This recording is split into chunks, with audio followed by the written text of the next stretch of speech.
E já estamos de volta com a Mariana Jangiacomo também, atravessando o Atlântico, aqui rumo a Washington, Mari. Autoridades de inteligência do governo Donald Trump estão depondo hoje no Senado sobre esta situação no Irã. E a diretora de inteligência nacional disse aos congressistas que o regime iraniano está enfraquecido, mas segue intacto, ou seja, fica numa situação ali sendo cobrada, imagino eu, pelos congressistas, afinal de contas. Então, o que conseguimos com esta campanha militar, não é isso?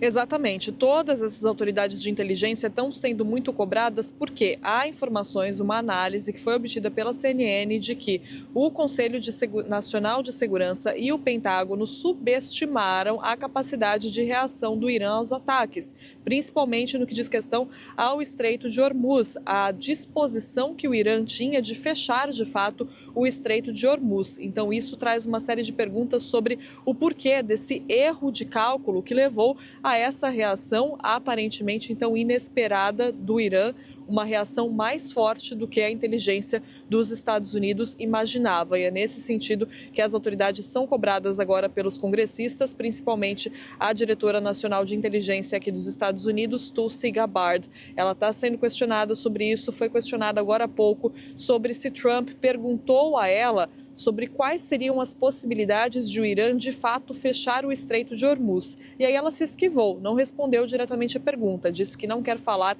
sobre o que o presidente perguntou ou não perguntou a ela. Então é uma audiência longa agora em que os congressistas querem entender exatamente o que levou o Donald Trump a tomar essa decisão de atacar o Irã nesse momento. Por que Donald Trump acreditou que atacar o Irã nesse momento seria bom para o país, traria algum tipo de vantagem para os Estados Unidos, já que até o momento os Estados Unidos não viram essa vantagem. Houve sim a morte de Ali Khamenei, que foi considerada uma vitória aqui nos Estados Unidos de Donald Trump, mas a guerra está se arrastando para além disso. Tudo indica que o regime dos ayatollahs vai continuar e talvez continue ainda mais linha dura, com uma posição ainda mais forte contra os Estados Unidos. Então, é por isso que os congressistas fazem essas perguntas agora, querem entender exatamente quais foram as informações de inteligência dos Estados Unidos que levaram Donald Trump a agir. Lembrando que ontem mesmo o governo Trump teve a primeira demissão por causa da guerra. O diretor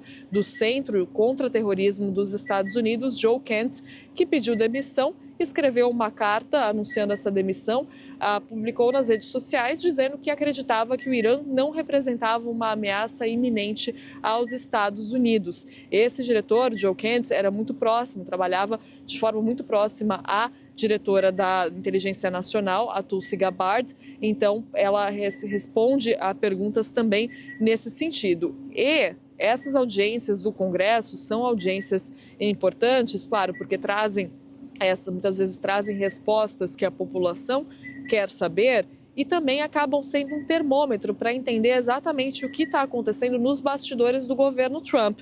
É importante a gente lembrar que a Kristi Noem foi depois de uma audiência como essa no Congresso, em que Kristi Noem foi sabatinada, respondeu a uma série de perguntas e teve uma avaliação, uma postura que foi muito criticada, um desempenho que foi muito criticado, ela não foi bem. Foi depois disso que ela foi retirada do cargo de diretora de chefe do Departamento de Segurança Interna aqui dos Estados Unidos e foi realocada no governo. Então, essas audiências podem ter consequências muito sérias para esses altos funcionários do governo Trump que participam, que são questionados pelos congressistas, dependendo do desempenho ali deles, da desenvoltura, de como respondem a essas perguntas dos congressistas. Yuri e Débora.